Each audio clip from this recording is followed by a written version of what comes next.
Radio Claret América presenta Sediento de ti, la palabra, fuente de vida, con el sacerdote misionero claretiano Tony Díaz.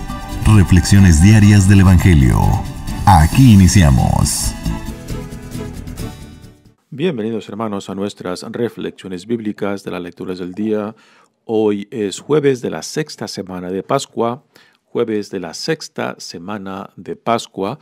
La primera lectura de hoy viene de los Hechos de los Apóstoles, capítulo 18, versículos 1 al 8. En aquellos días Pablo salió de Atenas y se fue a Corinto. Allí encontró a un judío llamado Aquila, natural de Ponto, que acababa de llegar de Italia con su mujer, Priscila, en acatamiento a las órdenes de Claudio, que expulsó de Roma a todos los judíos. Pablo se acercó a ellos y, como eran del mismo oficio, se quedó a vivir y a trabajar con ellos.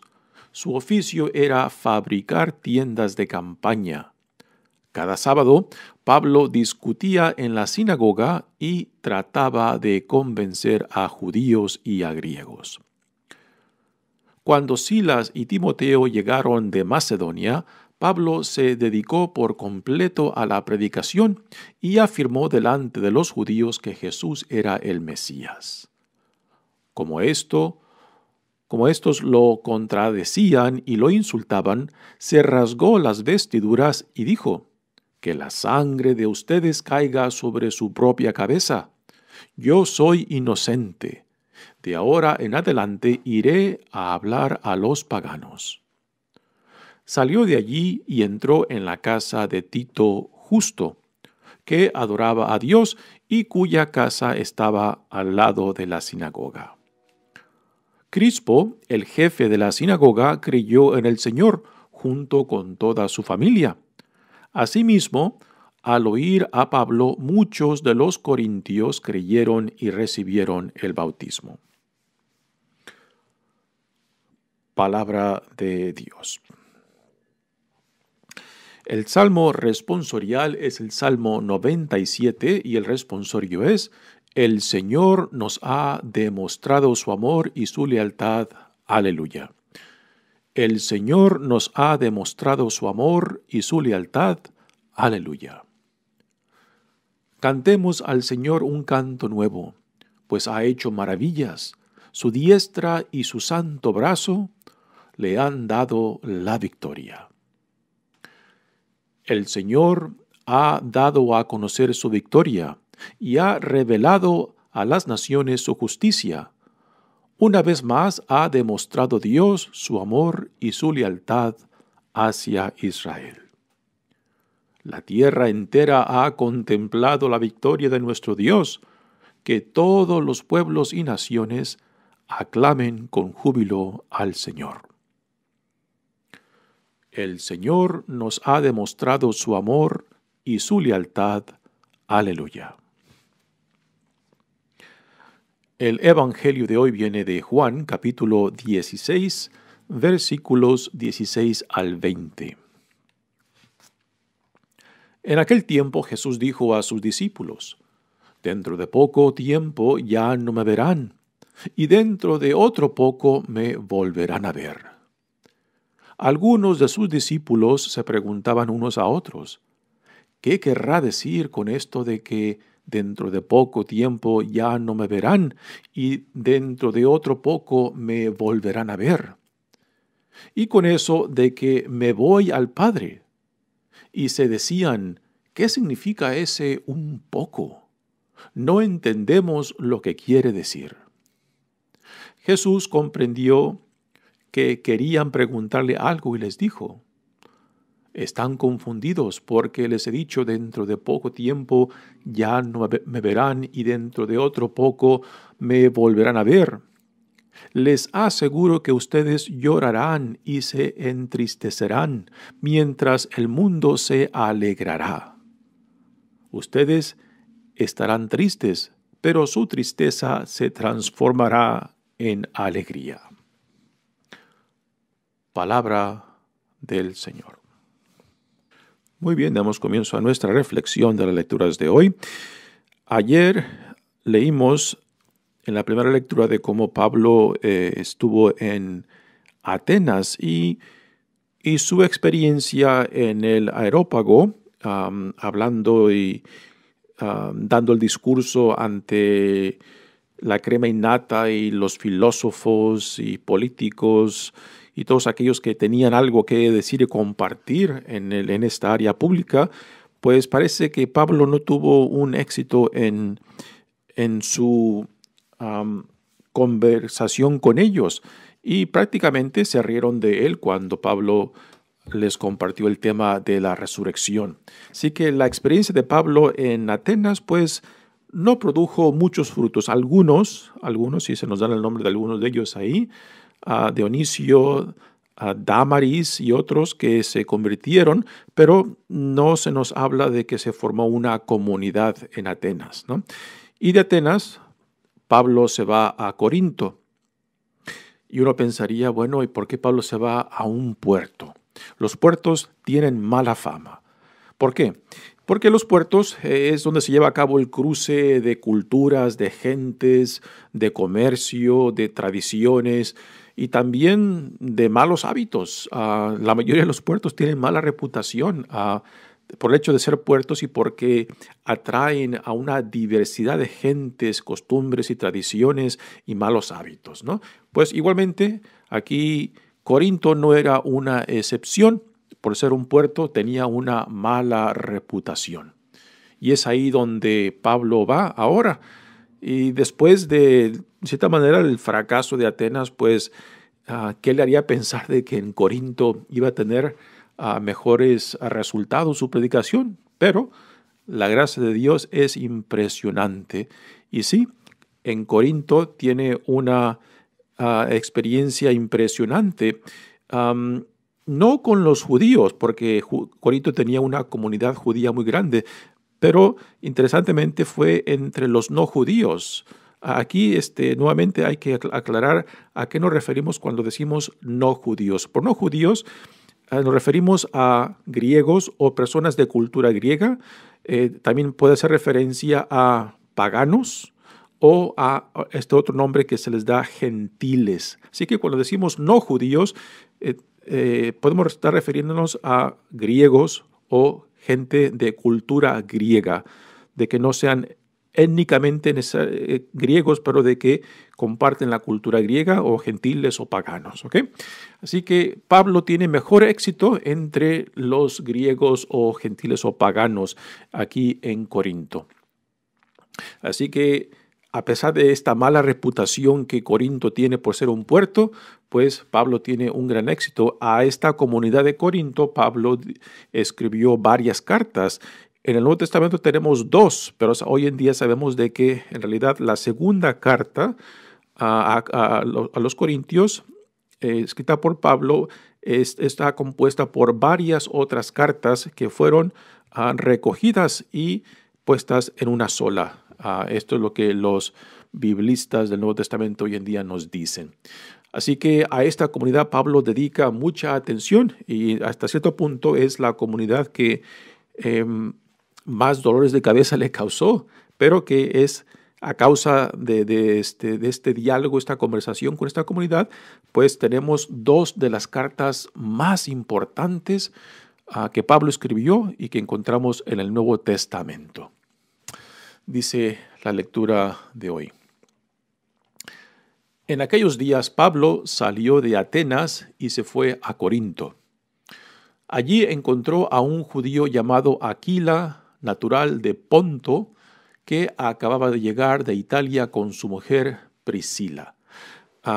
Vamos a desempacar un poco estos 2 versos que tenemos. Ya ayer también se nos dijo de que después de Atenas Pablo se va a Corinto mientras espera el regreso de Silas y Timoteo. Y ahí se encuentra con esta pareja de judíos, esta pareja de Aquila y Priscila se convierten en una pareja de tremendos colaboradores con Pablo. No se nos habla de su conversión en esta lectura, pero es muy probable de que Aquila y Priscila ya eran cristianos, que quizás la conversión de ellos se llevó a cabo en Roma, de donde fueron expulsados. Así que Aquila y Priscila, que el nombre de Priscila nos dicen los biblistas de que es un diminutivo de Prisca, el nombre que Pablo utiliza en sus cartas refiriéndose a ella. Así que Priscila, por ejemplo, decir Isabelita, Isabelita es el diminutivo de Isabel.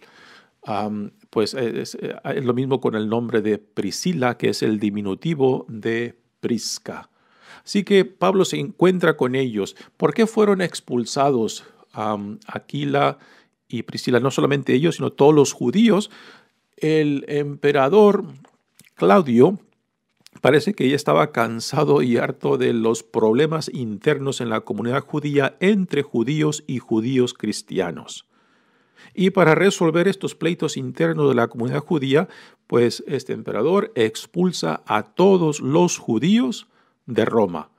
Y es por esta causa el por qué Aquila y Priscila se encuentran en Corinto, por este acatamiento de Claudio cuando expulsó de Roma a todos los judíos. Dice, en acatamiento a las órdenes de Claudio se expulsó de Roma a todos los judíos. Pablo se acercó a ellos y como eran del mismo oficio, se quedó a vivir y a trabajar con ellos. Así que Pablo entabla una relación con ellos, parece muy cercana, y también el hecho de que también ellos trabajan en el oficio de fabricar tiendas de campaña, pues esto también los acerca mucho más. Pablo habla mucho en sus cartas de su oficio, de cómo él utiliza su oficio para mantenerse económicamente a sí mismo, de que no espera ni exige que las comunidades que va formando lo sostengan económicamente. Pablo tiene un orgullo personal, ¿no? De no ser peso ni económico, ni social, ni de otra manera para las personas a quien ofrece el Evangelio.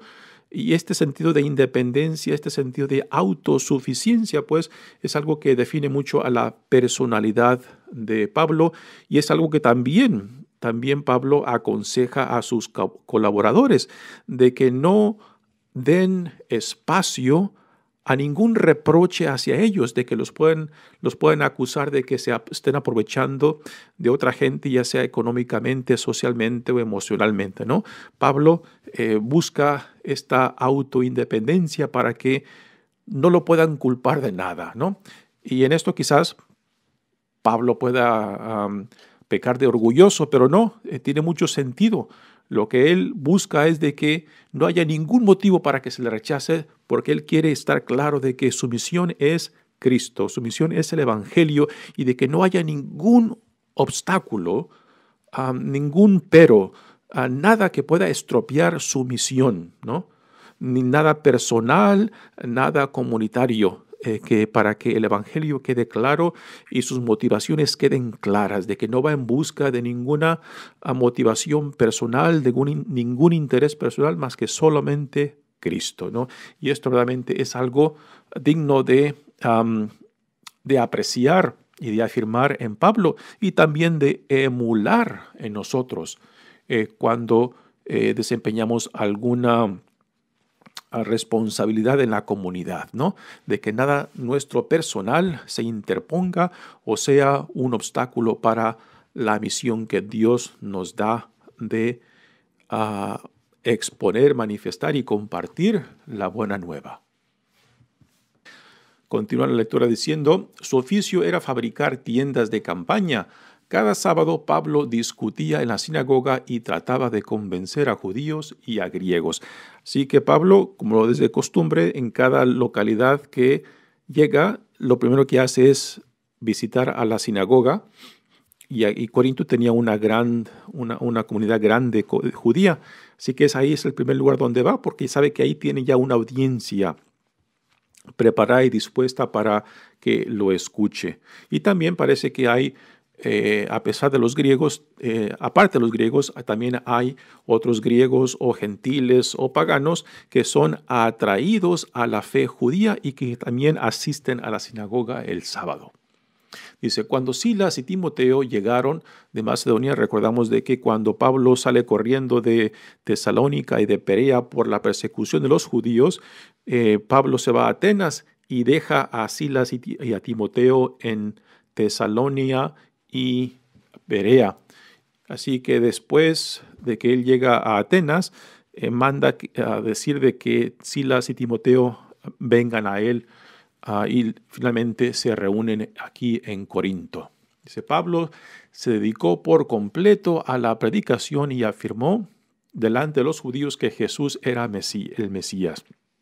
Así que aquí deja claro Pablo que en sus compartir su testimonio dentro de la sinagoga de que Jesús era el Mesías, el tanto esperado, el tanto del cual se hablaba, se profetizaba en el Antiguo Testamento. Lo que para nosotros es el Antiguo Testamento, lo que para los judíos son las Sagradas Escrituras de su fe. Dice, como estos lo contradecían y lo insultaban, se rasgó las vestiduras. Así que Pablo tenía una dificultad con los judíos en la sinagoga de aquí de Corinto y no lo aceptaban, lo rechazaban, lo insultaban.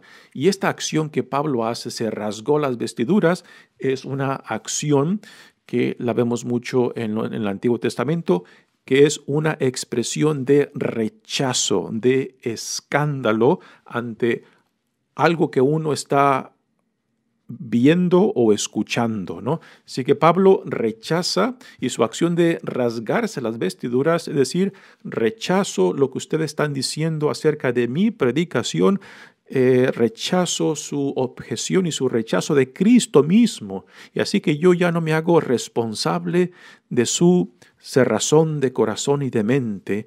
Allá ustedes de que si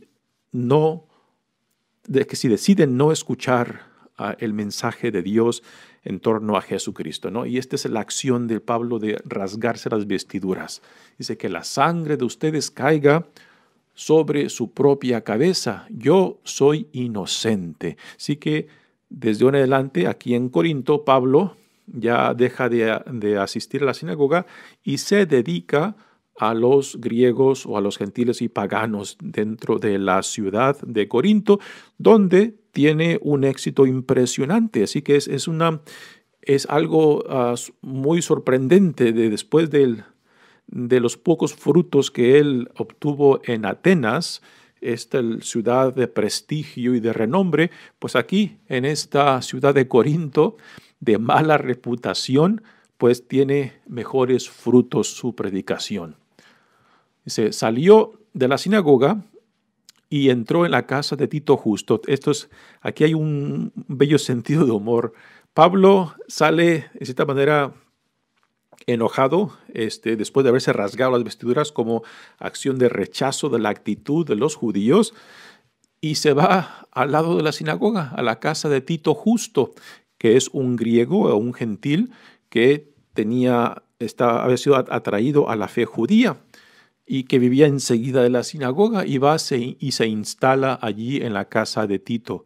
Así que Pablo ya está en conflicto con los judíos de la sinagoga, pero se va enseguida, así que no se va muy lejos, ¿no? Así que los pleitos continúan. Dice, y cuya casa estaba al lado de la sinagoga.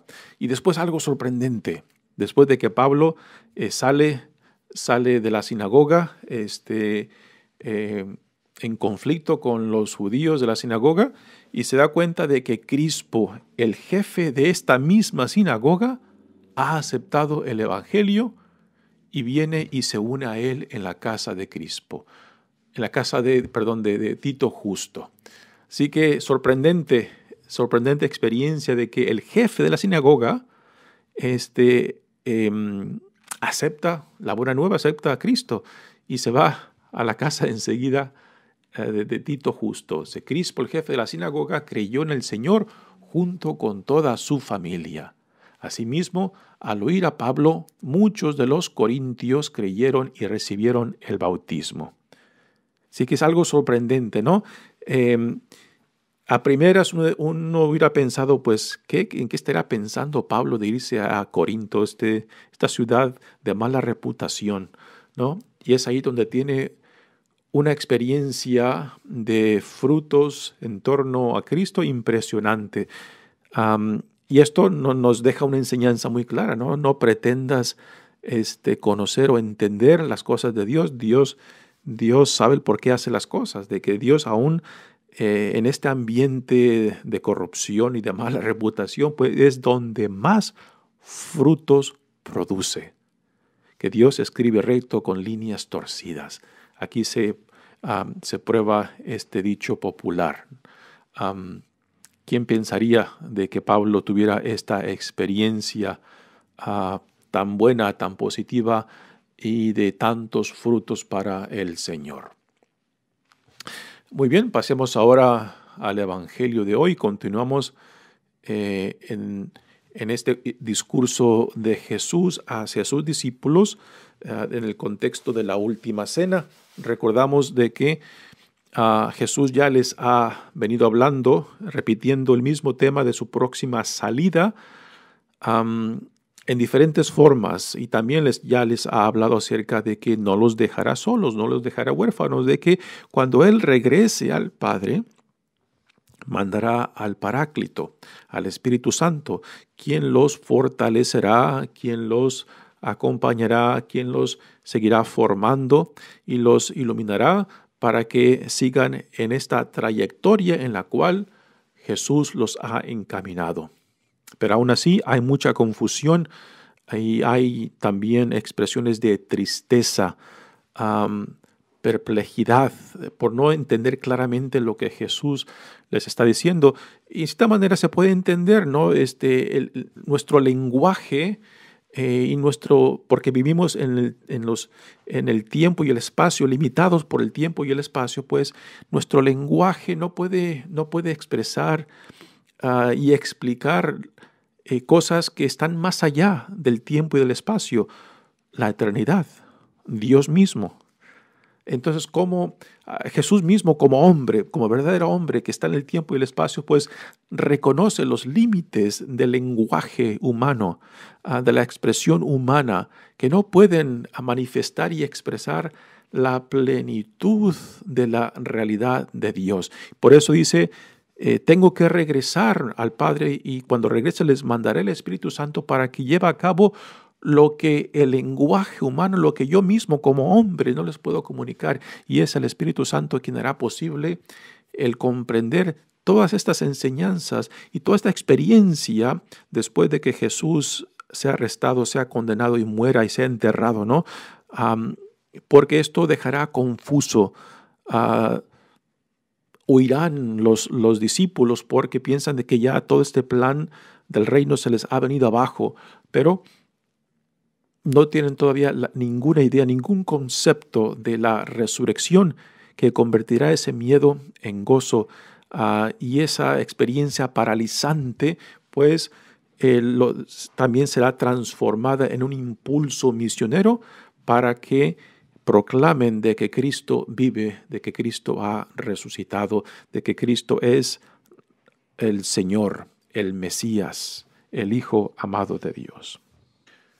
Así que en este Evangelio de hoy nuevamente el tema de la próxima salida de Jesús, y aquí con las palabras de que en un poco tiempo más me iré y después regresaré, no me verán y después me verán otra vez, pues es un lenguaje muy complejo que también refleja una experiencia muy interesante que ya luego la compartiré. Dice, en aquel tiempo Jesús dijo a sus discípulos, dentro de poco tiempo ya no me verán, y dentro de otro poco me volverán a ver. En este Evangelio de Juan es muy común Jesús dejar perplejos a la gente. Por ejemplo, cuando está hablando con Nicodemos, que es un fariseo, maestro de la ley y líder en la comunidad judía, cuando viene de noche a hablar con Jesús, también se queda perplejo por las palabras de Jesús, que no las entiende. Igualmente aquí los discípulos están perplejos por estas palabras de que un poco de tiempo ya no me verán y otro poco de tiempo me volverán a ver. Y los discípulos se preguntan, ¿qué quiere decir con esto? ¿Por qué nos habla de esta manera tan enigma? ¿Por qué no nos deja más claro lo que quiere decir? Porque aunque Jesús les hable claramente de que va a morir y que va a resucitar, pues no tiene ningún concepto, ningún contexto en el cual puedan entender qué significa eso, ¿no? Así que Jesús sabe que no puede el lenguaje humano expresar o revelar lo que solamente el Espíritu Santo lo puede hacer. Y por eso simplemente les deja las palabras y confía que después, cuando Él regrese a Dios Padre, el Espíritu Santo aclarará todo esto, no con palabras, sino con una experiencia existencial que los va a transformar. Y eso es parte de la experiencia humana nuestra. Por más que queramos que nuestro lenguaje humano nos explique, nos revele, nos deje claro lo que es Dios, quién es Jesús, o de la experiencia misma espiritual, ¿no? Los místicos mismos utilizan un lenguaje poético, simbólico, para expresar esa experiencia que los ha introducido al corazón de Dios, ¿no? Pero igualmente es un lenguaje simbólico, y por más bello que sea, pues también a la misma vez que aclara o revela, también esconde. Y solamente es la experiencia cuando nos dejamos atraer al fuego de Dios y cuando se lleva a cabo ese encuentro con Dios, es a eso a lo que llamamos de que el Espíritu de Dios, la experiencia, el encuentro con el Dios vivo, lo que a últimas nos lleva a entender, ya no con palabras, sino con la experiencia personal, comunitaria, con una experiencia en el Espíritu que nos lleva a entender finalmente lo que Jesús nos deja en palabras. Pues esta es la experiencia que están viviendo los discípulos. Están confusos y perplejos. Y esto también es parte de la experiencia de una conversión. Casi siempre cuando se lleva a cabo una experiencia de conversión, justo antes de la conversión está la experiencia de oscuridad, de que todo lo que antes tenía sentido deja de tener sentido. Y como que uno se queda dislocado, se queda como, ¿qué pasó con todo aquello que ya tenía tanto sentido y encajaba tan bien en mi vida, en cómo yo entendía las cosas, y ahora todo ha perdido sentido, ¿no? Y esta es la experiencia de los discípulos justo antes de la resurrección. Están perplejos, están confundidos. Y esto es, en cierta manera, algo necesario para poder llegar al punto de escuchar, recibir lo que el Espíritu Santo nos quiere aclarar. O sea, antes de que podamos entender lo que espiritualmente Dios nos da, tiene que haber esa experiencia de confusión, dislocación, perplejidad, porque si seguimos aferrados a lo nuestro, entonces no va a haber espacio y posibilidad de poder escuchar y discernir lo que Dios nos quiere dar. Tiene que haber un momento de confusión, de perplejidad, de no sé por dónde va la cosa, para que esa experiencia misma de sentirnos dislocados nos abra la posibilidad de que algo nuevo está haciendo irrupción, no solamente en mi vida, sino también en la historia humana. Y esta es la experiencia necesaria para poder aceptar y recibir lo que Dios nos da por medio del Espíritu Santo. Y yo creo que esta experiencia de confusión de los discípulos es necesaria. Y después Jesús continúa diciendo, Jesús comprendió que querían preguntarle algo y les dijo, ¿están confundidos? Porque les he dicho, dentro de poco tiempo ya no me verán y dentro de otro poco me volverán a ver. En estas palabras tenemos otro tema muy interesante. Una persona que sabe escuchar muy bien, no solamente escucha las palabras de aquel con quien está hablando, sino también pone mucha atención al lenguaje corporal. O sea, a la presencia física de la persona, porque el lenguaje corporal, la presencia física de la persona a quien tienes enfrente, dice mucho más, comunica mucho más que las palabras que la persona está diciendo. Y una buena persona que sabe escuchar tiene una sensibilidad exquisita para entender, para escuchar y entender el lenguaje corporal y físico de a quien tiene enfrente. Y Jesús parece que tenía esto como un buen don, porque no solo está escuchando a la confusión de sus discípulos y sabe que detrás de las palabras que ellos están diciendo está la experiencia de dolor, de tristeza, de angustia. Y Jesús aquí responde a esa experiencia de ellos, a la angustia, a la tristeza, cuando les dice, están confundidos porque les he dicho dentro de poco tiempo ya no me verán y dentro de otro poco me volverán a ver. Les aseguro que ustedes llorarán y se entristecerán mientras el mundo se alegrará. Así que Jesús, en vez de responder a las preguntas de qué significa eso de un poco de tiempo no me verán y después de otro poco me volverán a ver, Jesús en realidad no tiene interés en las palabras.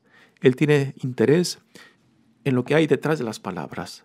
La confusión, tristeza, angustia. Y es a eso a lo que Él se refiere como alguien que sabe escuchar a la totalidad de la persona que tiene enfrente. Y en este caso, Jesús se enfoca en lo que están viviendo, sintiendo, en lo que los previene escuchar y entender, la angustia, la tristeza, la confusión.